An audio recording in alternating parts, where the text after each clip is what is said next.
Welcome back to another technical deep dive here in the debug zone.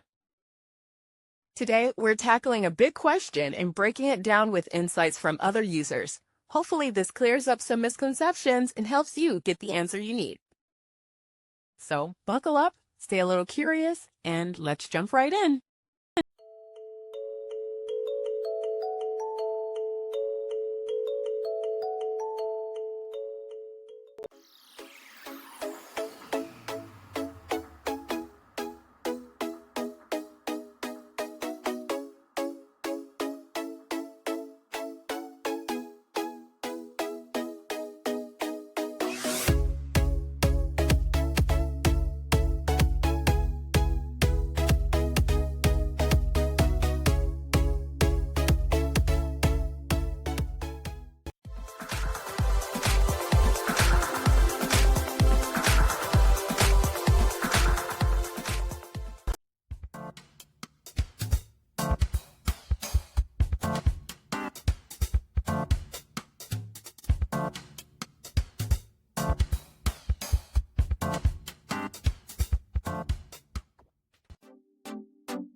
And that's a wrap.